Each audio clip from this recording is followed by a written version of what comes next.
12 science Sanskrit વિષયના unit number 7 સુભાષિત મધુબિંદવઃ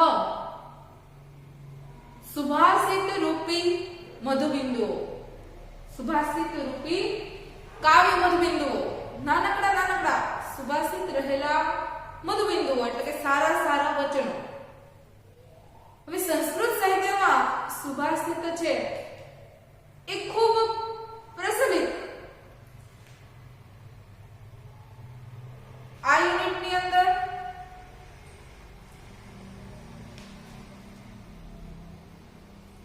આજે આપણે ધોરણ 12 સાયન્સ સંસ્કૃત યુનિટ નંબર 7 વિશે ચર્ચા કરીશું. સુભાષિત મધુબિંદવ યુનિટ નંબર 7. યુનિટનું નામ છે સુભાષિત રૂપી મધુબિંદુઓ અથવા તો કાવ્યના મધુબિંદુઓ. પ્રસ્તાવના જો આપણે એની જોઈએ કે સુભાષિત એ સંસ્કૃત સાહિત્યની અંદર અખૂટ એનો ખજાનો, અખૂટ રૂપે સુભાષિતો છે એ સંસ્કૃતની અંદર છે. ગુજરાતીમાં જેમ આપણે કહેવતો અને એના અર્થ અથવા તો અર્થ વિસ્તાર અથવા તો પંક્તિઓ હોય એને આપણે સમજાવીએ. હવે એ અર્થ વિસ્તારની નાનકડી એવી પંક્તિ હોય તો આપણે એને વિસ્તારથી સમજાવી શકીએ છીએ. સુભાષિત આપણે ગુજરાતીની અંદર પણ ભણી ચૂક્યા છીએ. સુભાષિતો નામનું એનું એક યુનિટ લગભગ મોટાભાગના ધોરણની અંદર હોય જ. સુભાષિતનો અર્થ થશે સુભાષિત. ભાષિત એટલે કહેવાય. કેવું? તો કે સારું બોલાયેલું, સારા વચનો જેની અંદર હોય એને આપણે સુભાષિતો કહી શકીએ. કે ભાઈ નાનું એવું કાવ્ય, નાની એવી પંક્તિ અને બહુ મોટું સમજ આપતી હોય, બહુ મોટો બોધ છે આ મનુષ્યને સમજાવતી હોય. તો કે આવા સંસ્કૃત સાહિત્યની અંદર અનેક સુભાષિતો આપણને જોવા મળે છે. આપણે અગાઉના ધોરણોની અંદર પણ સંસ્કૃતમાં આવા સુભાષિતો ઘણા બધા સરળ હોય એવા જોઈ ગયા હોય. તો એવા જ પ્રકારનો આપણો આ યુનિટ. આવા સુભાષિતો ક્યારેક કોઈ મહાકાવ્યમાં હોય, ક્યારેક કોઈ નાટકની અંદર હોય, તો ક્યારેક વળી કોઈ શાસ્ત્ર ગ્રંથ હોય એની અંદર જોવા મળે. તો ક્યારેક મુક્તક તરીકે લોકમાનસની અંદર સ્થાન પામેલા છે. મુક્તક નાનું એવું. તો એવી રીતે આપણે લોકોના મનની અંદર આવા સુભાષિતો છે એ જોઈતા હોય. આ સુભાષિતોની વૈચારિક તત્વ ઉપરાંત એના વિચારો તો હોય જ. વૈચારિક તત્વ એટલે વિચારો તો ગ્રહણ કરવા જેવા હોય જ. આ ઉપરાંત એનું શબ્દ, એની જે શબ્દની ચમત્કૃતિ કે કોઈ વિશિષ્ટ અલંકાર તો એ પણ ખાસ મહત્વનું હોય. કે ભાઈ શબ્દ સૂચિ દ્વારા પણ આપણને કંઈક સમજાઈ જતા હોય. કોઈ અલંકાર એવા પ્રયોજવામાં આવ્યા એની વિશિષ્ટ યોજના હોય. ક્યાંક વળી અર્થનું ગાંભીર્ય હોય, કોઈ ગંભીર અર્થ બતાવતો હોય. તો ક્યારેક વળી કોઈ કૂટ તત્વ પણ એની અંદર નિહિત હોય. કોઈ એવો કૂટ તત્વ, કોઈ એવો પ્રશ્ન પણ એની અંદર હોય. આવા જુદા જુદા સ્વરૂપના સુભાષિતો છે એ આપણને જોવા મળે. અહીંયા આવા વૈવિધ્યસભર આવા જુદા જુદા કેટલાક સુભાષિતો છે એ આપણને સંપાદિત કરેલા છે પુસ્તકની અંદર. તો એવા 6 જેટલા સુભાષિતો કે જેને જુદા જુદા ગ્રંથોની અંદર અહીંયા સંગ્રહિત કરવામાં આવેલો છે. દરેકનો છંદ, દરેકનો વિષય અલગ અલગ છે. દરેક સુભાષિત જુદા જુદા વિષય ઉપર, દરેકમાંથી કંઈક અલગ અલગ જ્ઞાન પ્રાપ્ત થાય. દરેકના છંદ જુદા જુદા છે, જુદા અલંકાર પ્રયોજવામાં આવેલા છે. પ્રથમ તો જે પહેલું સુભાષિત છે એની અંદર એક શાશ્વત સત્ય એના ઉપર આપણું ધ્યાન દોરવામાં આવેલું છે. શાશ્વત એટલે હકીકત. એક એમ કહેવાય કે ક્યારેય નાશ ન પામે, ક્યારેય ફરે નહીં એવી સત્ય હકીકત છે એનું વર્ણન, એના તરફ આપણું ધ્યાન દોરવામાં આવેલું છે. બીજું જે સુભાષિત છે નંબર 2, એની અંદર માણસને સારું ભાષણ, સુભાષ એટલે સારું ભાષણ કહેવાનું એવું સમજાવવામાં આવેલું છે. બીજા સુભાષિતની અંદર કે ભાઈ એવું બોલો કે જેનાથી કંઈક ફળની પ્રાપ્તિ થાય, કંઈક લાભ મળે. તો સુભાષ એવો ઉપાય સૂચવો છે. ત્રીજા પદ્યની અંદર વસ્તુઓની ખાસિયત, ત્રીજા પદ્યની અંદર શું કીધું? વસ્તુઓની ખાસિયત કે અમુક વસ્તુ હોય તો એને એમ કહેવાય કે સ્પેશિયાલિસ્ટિક કંઈક હોય તો વસ્તુની ખાસિયત એનું મહત્વ શું છે. ચોથા પદ્યની અંદર સજ્જનની વિશેષતા બતાવેલી છે. કોઈ સજ્જન વ્યક્તિ હોય તો એના શું ગુણ હોય, કેવા ગુણ હોય એની વિશેષતા. પાંચમા પદ્યની અંદર સંવાદ આપેલો છે, સંવાદાત્મક પદ્ય. હવે એક પ્રશ્ન પૂછે બીજા એનો જવાબ દે. સંવાદ સામસામા વાક્યો છે એ બોલાતા હોય તો બે વ્યક્તિ બે પાત્ર વચ્ચેનો સંવાદ એ પાંચમું પદ્ય છે. છઠ્ઠા પદ્યની અંદર ટૂંકા પણ બબે અર્થ ધરાવતા શબ્દો. બહુ સરસ. પાંચમું જે સુભાષિત છે આપણું નાનકડું એવું એક શબ્દના બે અર્થ એટલે કે યમક અલંકારની ચમકૃતિ. એક જ શબ્દના બે અર્થ થતા હોય તો સરસ મજાનો આપણને યમક અલંકારનું ઉદાહરણ છે અને નાના એવા પદ્યની અંદર સંવાદ આપેલો છે. છેલ્લું અને છઠ્ઠું એ પદ્ય છે એ આપણને નીતિ વચન એક નીતિ વચન સમજાવે છે કે ભાઈ મહાન વસ્તુ હોય, કોઈ મોટી વ્યક્તિ હોય કે અથવા તો કોઈ મોટું હોય તો એનું મહત્વ છે એવું જરૂરી નથી. મોટા ઘણી વખત કહેવાય છે ને કે મોટા એ ખોટા. તો કે ભારે વસ્તુ વજનદાર એનું મહત્વ વધારે હોય, હળવી વસ્તુ હોય નાની વસ્તુ હોય એનું મહત્વ ઓછું હોય. આપણે એવા ઘણા બધા કાવ્યો પણ અગાઉ ભણી ગયા છે કે ભાઈ હું નાનો હું મોટો એવો ખ્યાલ છે જગતનો ખોટો. દુનિયાની અંદર કોઈ નાનું નથી કે કોઈ મોટું નથી, બધાનું મહત્વ એક સરખું આંકવામાં આવ્યું છે. તો આપણે એમ કહીએ કે સોય હોય ને તો સોયનું મહત્વ હોય. સોય ભલે નાની છે પણ સોયનું કામ સોય જ કરી શકે. સોયનું કામ છે જે કપડાની સિલાઈ કરવાનું એ સોયથી જ થાય ને પછી સુઈઓ લાગે તો ન ચાલે. કપડાનું સિલાઈ કરવી હોય તો સુઈઓ ચાલે નહીં. નાનું પણ નાનું બચ્ચું એનું મહત્વ હોય, ભલે નાનું છે ડંખે એટલે ઝેર તો ચડે. નાનો પણ રાઈનો દાણો એવી પણ કહેવત આપણે ગુજરાતીની અંદર સાંભળેલી છે કે રાઈનો દાણો નાનો છે પણ એક વખત એના શાકની અંદર વઘારમાં તમે ઉમેરો તો શાકનો ટેસ્ટ છે એ બદલાઈ જાય છે, રસોઈનો ટેસ્ટ છે એ બદલાઈ જાય છે. તો વસ્તુની એના ગુણ પ્રમાણેનું મહત્વ હોય. જરૂરી નથી કે મોટી વસ્તુ હોય એનું જ વધુ મહત્વ હોય, નાની વસ્તુ હોય નજીક વસ્તુ હોય એનું મહત્વનું હોય. તો એવું એક નીતિ વચન આપતું આપણું છઠ્ઠું પદ્ય. આમ બધા પદ્યોનો અનેરો જુદો જુદો મહત્વ મહિમા અહીંયા વર્ણવવામાં આવેલો છે. પ્રસ્તુત પાઠ છે એની અંદર જે સંકલિત કરેલા પદ્યો છે એના વિદ્યાર્થીએ બે પ્રકારે પ્રેરણા લેવાની છે. એક તો એનો અર્થબોધ કરવાનો, એક એમાંથી જે એનો વિચાર છે એ તમારે તમારા હૃદયની અંદર બેસાડવાનો છે, સ્થાપના કરવાની છે. એના વિચારને સમજવાનો અને એના જીવનની અંદર પ્રેરણા લઈ એ પ્રકારનું આપણું જીવન છે પ્રેરણાત્મક બનાવવાનું છે. તો એક બાજુ તમારે વિચાર વૈભવ વધારવાનો છે, બીજી બાજુ એની અંદર જે પદાવલી છે, જે પદ આપેલા છે એ પદાવલીને બરાબર સમજવાની છે, શબ્દોને બરાબર પકડવાના છે અને એના દ્વારા તમારે તમારી ભાષાકીય સમૃદ્ધિને પણ વધારવાની છે, શબ્દ સમૃદ્ધિને પણ વધારવાની છે. તો બે પ્રકારનું જ્ઞાન છે એ આપણે આ યુનિટ ઉપરથી પ્રાપ્ત કરવાનું છે. ક્રમશઃ આપણે આપણા પદ્યોનો અભ્યાસ કરીએ તો પ્રથમ સુભાષિત પહેલું પદ્ય કે જેની અંદર સત્ય હકીકત શાશ્વત સત્ય કે જેને ક્યારે બદલી શકાય નહીં એવું સત્ય કીધેલું છે કે યદ અસત્યમ, યદ અસત્યમ, યદ એટલે જે, અસત્ય એટલે અસત્ય અથવા તો અસંભવ. જે અસંભવ છે યદ અસત્ય અસ્તિ ન તત શક્યમ, ન તત શક્યમ એટલે ન તત તે, તત એટલે તે, ન શક્યમ તે શક્ય નથી.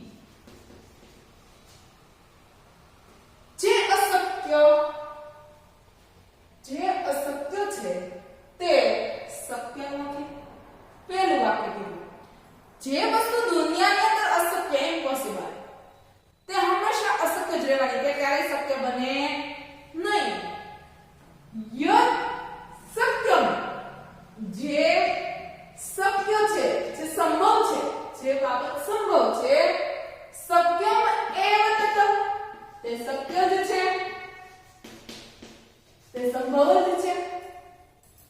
દુનિયાની અંદર, જગતની અંદર અશક્ય, અસંભવ ક્યારે સંભવશે નહીં, ક્યારે શક્ય નહીં બને. અને જે શક્ય છે એ શક્ય જ છે, એ ક્યારે અશક્ય નહીં બને. એક ઉદાહરણ આપ્યું કે ભાઈ કઈ રીતે આ વાક્ય સાચું બને. તો કે ન ઉદકે શકટમ યાતિ. ન ઉદકે શકટમ યાતિ. શકટમ એટલે ગાડું, ઉદકે એટલે જળ અથવા તો પાણી. ન યાતિ, યાતિ એટલે જવું. ન યાતિ એટલે જતું નથી. શેમાં? તો કે જળમાં ગાડું જતું નથી. ચ અને જળમાં ગાડું જતું નથી. નો ન ગચ્છતિ સ્થળે. નો એટલે નાવ, નૌકા, નાવ, હોડી. હોડી સ્થળે એટલે સ્થળ ઉપર જતી નથી. ન ગચ્છતિ એટલે જતી નથી. ગાડું આપણને ખબર છે, ગાડું રસ્તા ઉપર જ હાલે. તો પાણીમાં ગાડું ક્યારે ચલાવી શકશો નહીં, કારણ કે અશક્ય છે. પાણીમાં ગાડું જશે નહીં. અથવા તો નૌકા, હોડી હોય, વહાણ હોય, તો વહાણ ક્યારે રોડ ઉપર નહીં ચાલે. આ વસ્તુ અસંભવ છે. તો જે અસંભવ છે એ ક્યારેય સંભવ બની શકે નહીં. આપણે ઇંગ્લિશમાં ઘણી વખત આપણે એવું કોઈ એવા વાક્ય અથવા તો એવું કહેવાય કે સુવિચાર બોલતા હોય કે નથિંગ ઇઝ ઇમ્પોસિબલ. દુનિયાની અંદર, ઇન અવર વર્લ્ડ, આપણી દુનિયામાં કઈ ઇમ્પોસિબલ છે એવું છે જ નહીં, બધું શક્ય છે એવું આપણે બોલીએ. પણ હકીકત, શાશ્વત સત્ય એવું છે કે સંભવ નથી. એ ક્યારેય સંભવવાનું નથી. આ વસ્તુ ક્યારેય શક્ય નહીં બને, કારણ કે શક્ય જ નથી. સંભવ શું છે? સંભવ કયું છે? તો કે નૌકા, નાવ હંમેશા પાણીમાં ચાલે. ગાડું હંમેશા ગાડા માર્ગ અથવા તો રસ્તા ઉપર જ ચાલે. તો અશક્ય વસ્તુ છે એ ક્યારેય સંભવ છે નહીં. ફરીથી જોઈ લઈએ. યદ સત્યમ ન તદ સત્યમ. જે અશક્ય છે તે શક્ય નથી. યદ સત્યમ સત્યમ એવ તત. જે શક્ય છે તે જ શક્ય છે. જે સંભવિત છે તે જ સંભવ છે. ન ઉદકે શકટમ યાતિ. પાણીમાં ગાડું જતું નથી.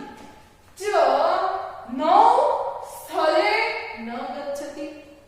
તેમજ નૌકા છે સ્થળે ન ગચ્છતિ. સ્થળ ઉપર નૌકા ચાલતી નથી, જતી નથી. ત્યાર પછી પદ્ય સુભાષ. કેવું બોલવું જોઈએ? તો કે મનુષ્ય સારું બોલવું જોઈએ. સુભાષ એની વાત કરેલી છે કે ભાઈ યથા. યથા એટલે જેમ. પદ્ય આપણે સુભાષિત જોઈએ તો કે વચસ્તત્ર પ્રયોક્તવ્ય. વચસ્તત્ર પ્રયોક્તવ્યમ ચ પ્રોક્તમ લભતે ફલમ. ચ પ્રોક્તમ લભતે ફલમ સ્થાયી ભવતિ. ચ અત્યંત રાગઃ શુક્લપટે યથા. યથા, યથા એટલે જેમ. જેમ શુક્લપટે સફેદ પટમાં, સફેદ કાપડ પર, સફેદ પટ અથવા તો સફેદ રંગ ઉપર, સફેદ કાપડ ઉપર રાગઃ. રાગઃ એટલે લાલ રંગ. રાગઃ શબ્દનો અર્થ થાય લાલ રંગ. લાલ રંગ ચ અત્યંતમ. અત્યંત ખૂબ જ સ્થાયી ભવતિ. સ્થાયી બની જાય. સફેદ રંગનો કાપડ હોય એની અંદર જો લાલ રંગ રાખવામાં આવે તો એ એકદમ શોભી ઉઠે. સ્થાયી બની જાય, કાયમી, કાયમી બની જાય છે. તેમ યત્ર યત્રોક્તમ. તેમ જ્યાં બોલાય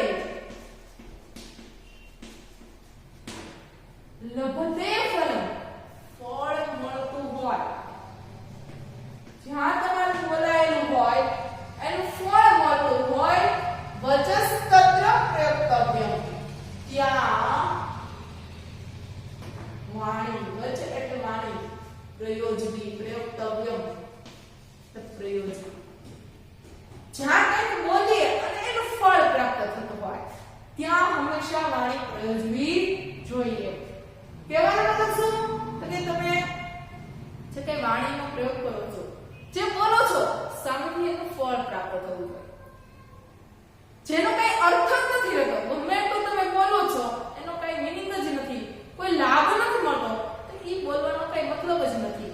ત્યાં આપણે ક્યારેય વાણી પ્રયોજવી જોઈએ નહીં. વાણી હંમેશા એવી જગ્યાએ એવી રીતે પ્રયોજવી કે જેનો કઈ લાભ પ્રાપ્ત થાય, જેનો કઈ ફળ મળે. એના માટે ઉદાહરણ આપ્યું કે સફેદ કાપડ પર જે રંગ ભળી જાય, અત્યંત ઘાટો સ્થાયી કાયમી બની જાય, તમે જે બોલો એ વચન છે કાયમી બની જવું જોઈએ, એનું ફળ છે એ કાયમી પ્રાપ્ત થવું જોઈએ. ત્યાર પછીનું સુભાષિત નંબર 3 કે ભાઈ 3 વસ્તુનો મહિમા. કેવો મહિમા?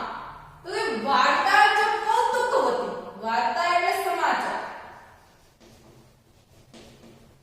વાર્તા એટલે સમાચાર, કોકના ખબર, ગુડ ન્યૂઝ અથવા તો બેડ ન્યૂઝ, ન્યૂઝ જેને આપણે કહીએ. તો કે વાર્તા એટલે સમાચાર. વાર્તા છે કૌતુકવતી. કેવા? તો કે કુતૂહલ જગાડે એવા, કુતૂહલ જગાડે તેવા સમાચાર, જેમાં કે કૌતુકતા હોય, કુતૂહલતા હોય એવા સમાચાર. વિમલા છે વિદ્યા. વિદ્યા પણ કેવી? તો કે વિમલા. વિમલા એટલે નિર્મળ, પવિત્ર, શુદ્ધ, ચોખ્ખી, નિર્મળ વિદ્યા. કુરંગ નાભે. કુરંગ એટલે હરણ. હરણની નાભીમાં રહેલું લોકોત્તરમ એટલે અસામાન્ય. લોકોત્તરમ એટલે અસામાન્ય. પરિમલશ્ચ. પરિમલશ્ચ એટલે સુગંધ. ફરીથી જોઈ લઈએ. વાર્તા ચ કૌતુકવતી. કુતૂહલ જગાડે તેવા સમાચાર. વિમલા ચ વિદ્યા. નિર્મળ પવિત્ર એવી વિદ્યા. કુરંગ નાભે લોકોત્તર પરિમલશ્ચ. હરણની નાભીમાં રહેલી અસામાન્ય એવી સુગંધ. 3 બાબતોની વાત કરી. હરણની નાભીમાં કસ્તુરી નામની સુગંધ. અસામાન્ય. અસામાન્ય એટલે કોઈ સામાન્ય રીતે પ્રાપ્ત થાય એવી નહીં. લોક એટલે દુનિયા. લોકોત્તરમ એટલે દુનિયાથી કઈક અલગ. લોકોત્તરમનું મહત્વ શું થાય? લોકોત્તરમ એટલે અસામાન્ય. દુનિયાની અંદર જે ઘટના બનતી હોય એ સામાન્ય છે, પણ અસામાન્ય લોકોત્તરમ દુનિયા કરતા પણ વધારે ક્યારેક પ્રાપ્ત થાય એવી. તો કે આ હરણની નાભીમાં રહેલી જે કસ્તુરી નામનું દ્રવ્ય, એની જે અસામાન્ય સુગંધ છે, આ ત્રણેય એતત ત્રયમ. એતત ત્રયમ આ ત્રણેય દૂર નિવાર. આ ત્રણેયને નિવારવા, અટકાવવા સહેલા નથી, એને રોકવા સહેલા નથી. આ ત્રણેયને આપણે અટકાવી શકતા નથી. કેમ? તો કે તેલસ્ય બિંદુર એવ ભારી. તેલસ્ય એટલે તેલનું, બિંદુ ટીપું. તેલસ્ય બિંદુર એવ વારિણી. વારિણી એટલે પાણી. તેલનું ટીપું જેમ પાણીમાં ફેલાય છે એમ પ્રસરતી ફેલાય છે. તેલનું ટીપું જેમ પાણીમાં ફેલાય છે એમ આ ત્રણેય સ્વયં એટલે જાતે જ ધૂમો ધરતી પર ફેલાય છે. આ ત્રણેય બાબતો એવી છે કે ધરતી પર જાતે તેલ, પાણીની અંદર તમે તેલનું ટીપું નાખો અને તરત એની જાતે ફેલાઈ જાય છે, પ્રસરી જાય. એમાં ત્રણેય બાબતો એવી છે જે ધરતી પર, પૃથ્વી પર જાતે ફેલાય છે. કઈ 3 બાબતો? તો કે એક, કુતૂહલ જગાડ્યા સમાચાર. જે વસ્તુની તમારે એમ કહેવાય કે સાંભળવાની ફૂલ ઈચ્છા હોય, કુતૂહલતા હોય, એવું સાંભળવું તમને ગમતું હોય એવા કોઈ સમાચાર, એવા કોઈ ન્યૂઝ, એ પણ આપણને જલ્દી ફેલાય છે. પવિત્ર વિદ્યા હોય તો એ પણ જાતે ફેલાઈ જાય છે. અને કસ્તુરી નામનું જે દ્રવ્ય કે જે હરણની નાભીમાં જોવા મળે છે, એની સુગંધ, અસામાન્ય સુગંધ, એ ધરતી ઉપર જાતે ફેલાઈ જાય છે. એને તમે અટકાવી શકતા નથી, રોકી શકતા નથી. ત્યાર પછી સજ્જનનો મહિમા કે ભાઈ કોઈ સજ્જન વ્યક્તિ હોય તો એનું શું મહત્વ છે? તો ચોથું સુવાસિત કે યદિ ભાનુ યદિ જો ભાનુ એટલે સૂર્ય જો પશ્ચિમે દિગ્વિભાગે પશ્ચિમ દિશામાં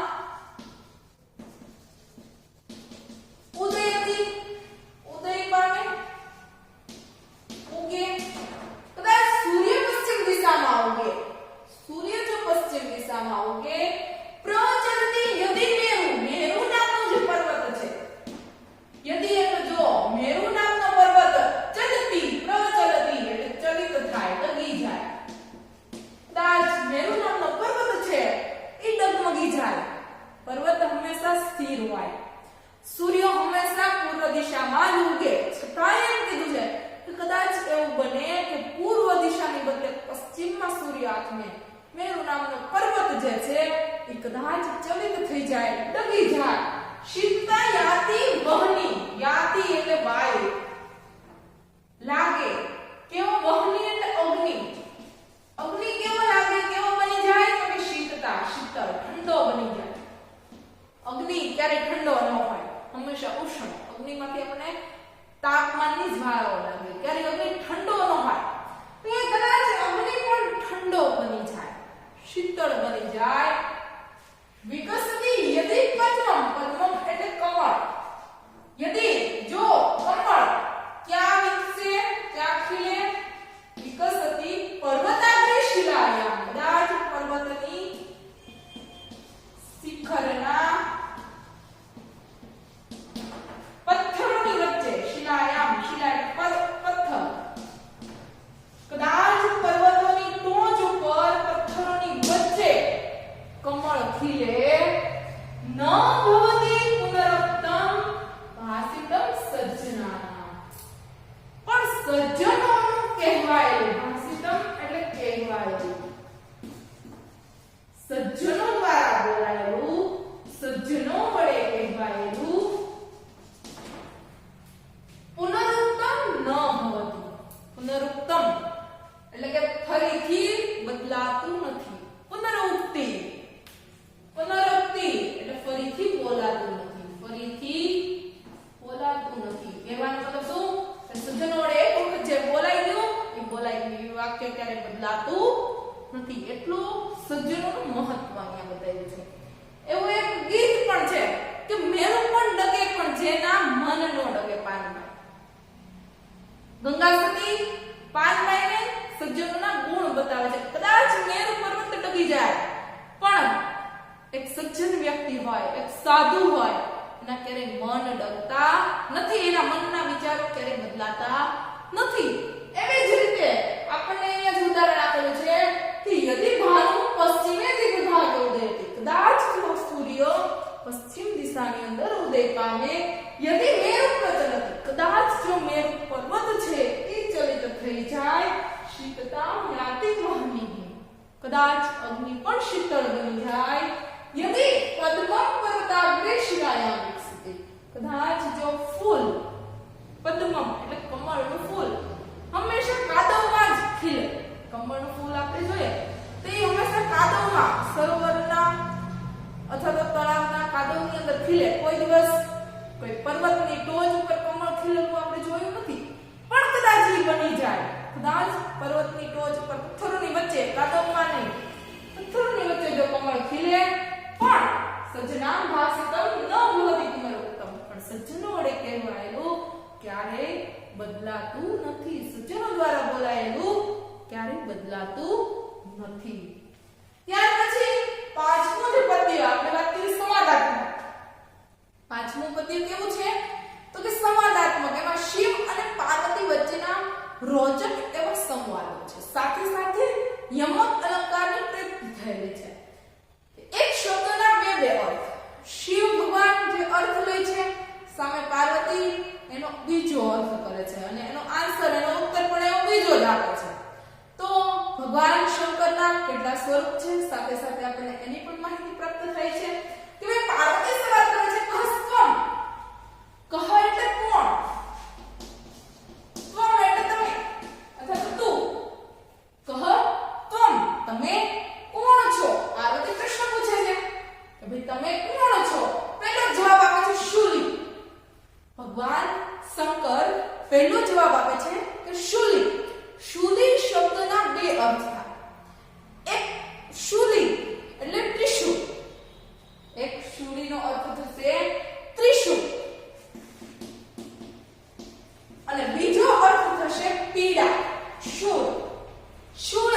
પીડા. શૂળ એટલે કાંટો જે હોય એને આપણે શૂળ કહીએ. કાંટો ખૂંચે અને આપણે જે પીડા થાય એને આપણે શૂળી એવું કહીએ.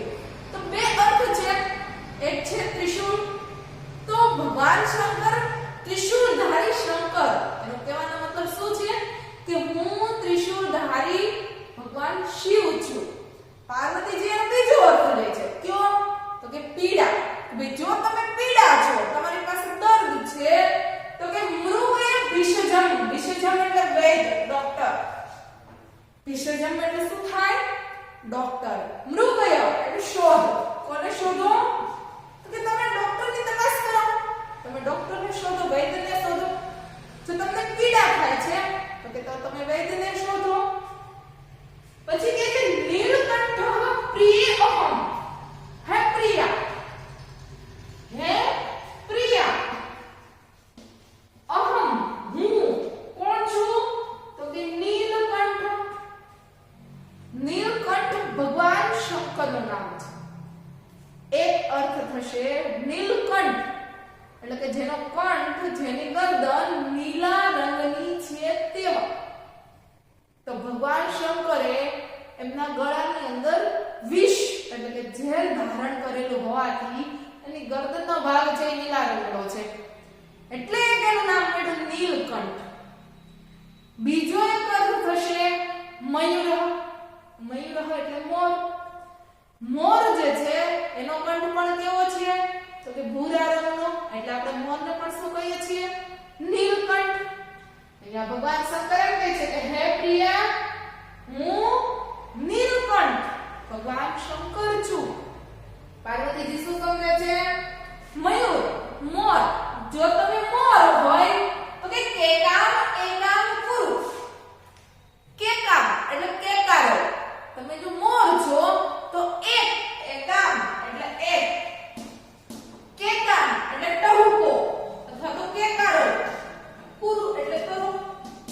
તમે જો મોર હોય તો તમે એક ટહુકો કરો તો હું માનું તમે મોર છો. પાર્વતીજી ભગવાન શંકર આયા સંવાદ કેવો છે તો એકદમ રમૂજી, હાસ્યાસ્પદ. અહીં આપણે એક પ્રકારનું હાસ્ય પણ પ્રાપ્ત થાય છે. ભગવાન શંકર કહે છે કઈ, પાર્વતીજી સમજે છે પણ કઈ કે ભાઈ તમે જો મયુર નીલકંઠ હોય, તમે જો મોર હોય તો એક ટહુકો કરો. પશુપતિ. બીજો આન્સર આપે એના પછીનો ત્રીજો. પાર્વતીજીને કહે છે કે હું પશુપતિ. પશુપતિનો અર્થ થાય પશુઓનો સ્વામી. પશુઓનો સ્વામી ભગવાન ભોળાનાથ. એક અર્થ થશે પશુઓનો સ્વામી શંકર, શિવ. બીજો અર્થ થાય બળદ. બીજો અર્થ શું થાય? બળદ. પશુપતિને આપણે શું કહીએ? બળદ.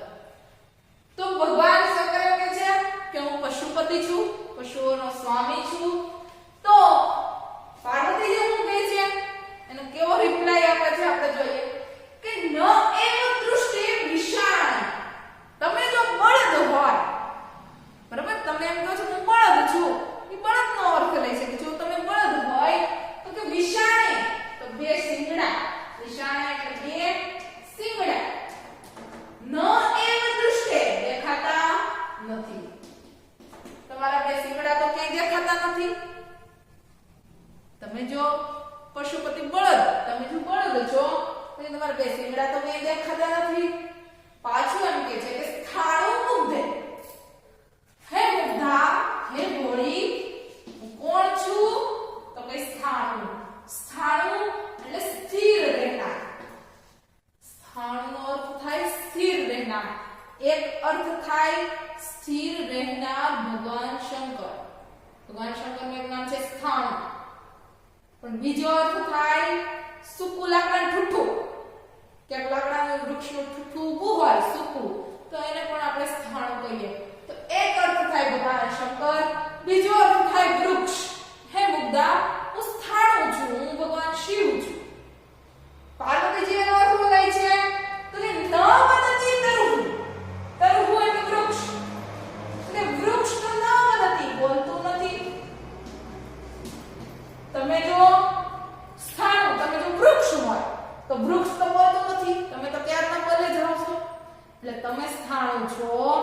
નહીં. જીવિતેશ શિવયાહ. પછી કેવો ભગવાન શંકર જવાબ આપે છે કે શિવાયઃ જીવિતેશ. શિવા શિવાયઃ એટલે શિવાનો જીવિતેશ, શિવાનો સ્વામી, શિવાનો સ્વામી, શિવાનો પતિ. તો કે હું શિવાનો સ્વામી. શિવાના બે અર્થ થાય. એક થાય શિવા, શિવની પત્ની શિવા એટલે કે પાર્વતી, અને બીજો અર્થ થશે શિયાળ, શિયાળની પત્ની શિવા.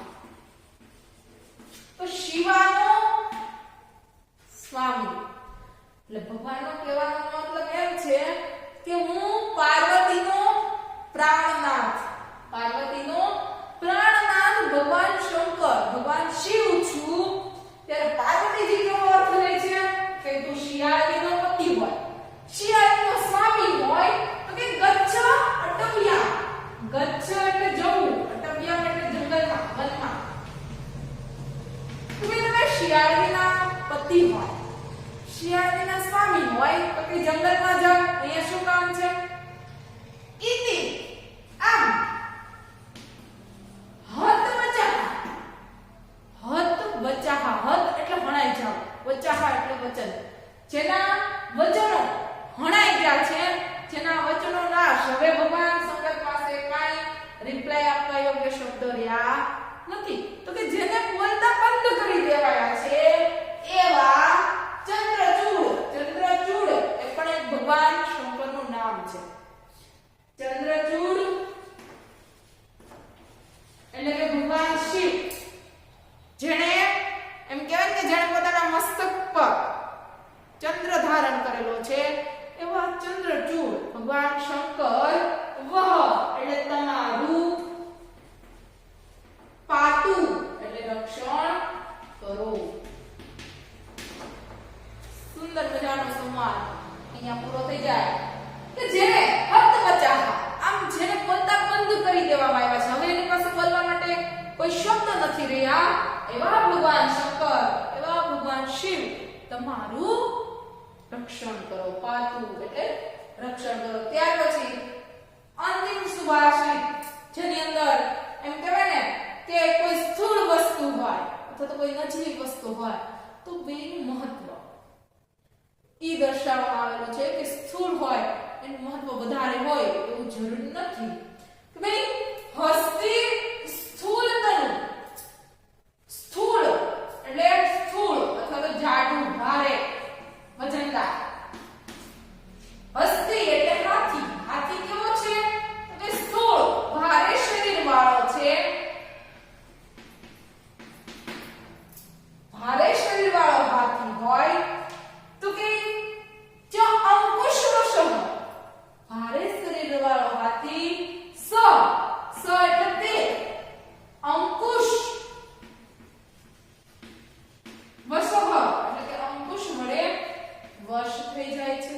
ગમે એવો કદાવર, ગમે એવો ભારે કોઈ હાથી હોય તો એક મહાવતીને એક ખાલી અંકુશ બતાવે એટલે તરત કંટ્રોલમાં, કાબૂમાં આવી જાય, એને વશ કરી શકાય. હાથી છે મદમસ્ત, ભારે છે, એનું શરીર ગમે એટલું ભારે હોય પણ મહાવતના અંકુશ જોઈને એના ડરથી એના વશમાં ચાલે. તો અંકુશ માત્રથી આ હાથી છે એને વશમાં કરી શકાય છે. પછી કીધું કે કેમ હસ્તી માત્ર અંકુશ ન? તો અંકુશ વડે તમે હાથીને વશ કરી શકો છો, હાથીને કાબૂમાં લઈ શકો છો. તો કે ભાઈ કેમ એટલે કે શું? શું હાથી, હસ્તી એટલે હાથી એ શું અંકુશ જેવો છે? અંકુશ માત્ર હસ્તી, હાથી છે ઈ અંકુશ જેવો છે. અંકુશ માત્ર, હસ્તી માત્ર અંકુશ. તો હું આ હાથી છે અંકુશ જેવો છે? નહીં, નાનકડો એવો અંકુશ છે એ કદાવર હાથીને કંટ્રોલમાં કરી શકે છે, કાબુ વશમાં લાવી શકે છે. તો પ્રશ્ન પૂછો કે શું આ અંકુશ હાથી જેવું છે? નહીં, નાનું છે છતાં એનું મહત્વ વધારે છે. એવી જ રીતે બીજું ઉદાહરણ લો કે વજ્રેણ વિહતા. વજ્રેણ વિહતા એટલે વજ્રથી હણાયેલા, વજ્રથી કપાયેલા, વજ્રથી હણાયેલા અથવા તો વજ્રથી કપાયેલા ગિરયઃ પતંતી, મોટા મોટા ગિરયઃ એટલે કે પર્વતો તૂટી ફૂટીને પડી જાય છે. ગમે એવા ઊંચા પર્વત હોય, ગમે એવડા પર્વતો હોય, પણ વજ્ર એને તોડી શકે છે. વજ્રની અંદર, વજ્ર નામનો જે હથિયાર છે એની અંદર પર્વતોને તોડવાની શક્તિ છે. ગમે એવડો ઊંચો પર્વત તો પણ એ તોડી શકે છે. તો શું એ વજ્ર પર્વત જેટલું હશે? કેમ? વજ્ર માત્ર નગાહા, નગાહા એટલે પર્વત, નગાહા એટલે પર્વત. કેમ એટલે શું? શું વજ્ર માત્ર નગાહા? તો શું વજ્ર પર્વત જેટલું હશે? નહીં, વજ્ર નાનકડું છે, છતાંય જો પર્વતોને તોડી શકતું હોય તો વજ્રનું તેજ, એનું બળ છે એ શક્તિશાળી છે. વજ્ર છે એ શક્તિશાળી છે. પર્વત કરતા વજ્ર કેવું છે? શક્તિશાળી. એમ અંકુશ છે એ હાથી કરતા કેવો છે? શક્તિશાળી. ભલે હાથીમાં ગમે એટલી શક્તિ હોય, ગમે એવો બળવાન હોય, ગમે એવો કદાવર હોય, મોટા મોટો હાથી હોય, તો અંકુશ એને વશમાં કરી શકે છે, કાબુમાં લાવી શકે છે. દીપે પ્રજ્વલિત, તમે કોઈ દીપે એટલે દીપક, કોઈ દીવો પ્રજ્વલિત કરો, કોઈ દીવાને પ્રગટાવો એટલે શું થાય? તો કે તમઃ વિનશ્યતિ, તમઃ એટલે અંધકાર, દીવો પ્રગટાવવાની સાથે જ અંધકાર છે એનો નાશ થઈ જાય. અંધકાર, અંધારું છે એ મટી જાય, અંધકાર દૂર થઈ જાય અને પ્રકાશ ફેલાઈ જાય. દીવો પ્રગટાવવાની સાથે અંધકાર છે એ નાશ થઈ જાય છે. તો કે કિમ દીપમાત્રમ તમઃ, તો શું દીવા જેટલું જ અંધકાર હશે? અંધારું શું દીવા જેટલું જ છે? નહીં, નાનકડો દીવો ગમે એવડું અંધારું હોય તો પણ પ્રકાશ ફેલાવવાનું કાર્ય કરે છે. તો અંધારા કરતા દીવાનું મહત્વ વધારે છે. ભલે દીવો નાનકડો હોય છે પણ પ્રકાશ ફેલાવવાનું કાર્ય કેવું કરે છે? મોટું. તો કે શું દીપક જેવું અંધકાર છે? તમઃ એટલે અંધકાર, અંધારું શું દીપક જેવું છે? તેજો યસ્ય વિરાજતે, તેજો એટલે તેજ, યસ્ય એટલે જેનું, જેનું તેજ, વિરાજતે એટલે કે શોભે છે, જેનું તેજ મહત્વનું છે. સબલવાન, તે કેવો છે? શક્તિશાળી. જેનું તેજ શોભે છે તે બળવાન છે, તેજ શક્તિશાળી છે. સ્થૂલેષુ પ્રાપ્ત્ય, સ્થૂલેષુ પ્રાપ્ત્ય, સ્થૂળમાં સ્થૂળનો વિશ્વાસ, સ્થૂળ વસ્તુનો વિશ્વાસ. પર્વત ગમે એટલો મોટો હોય, ભલે મોટો છે પણ એની અંદર એક પડી જવાની ક્ષમતા રહેલી છે, પડી શકે છે. કોઈ વજ્રનો ઘા કરે તો આપણને એ રક્ષણ ન કરી શકે, એટલે પર્વત ઉપર વિશ્વાસ કરાય નહીં. અંધારું ભલે મોટું હોય, આપણે અંધકાર રાખવો હોય પણ એક નાનકડો એવો દીવો જો આવી જાય તો અંધકારનો નાશ કરી દે. તો એમ કહે છે કે સ્થૂળ વસ્તુ ઉપર વિશ્વાસ કરવો જોઈએ નહીં. સ્થૂળ વસ્તુ, ભારે મોટી વસ્તુ જોઈને, એના દેખાવને જોઈને એના ઉપર વિશ્વાસ મૂકવો જોઈએ નહીં.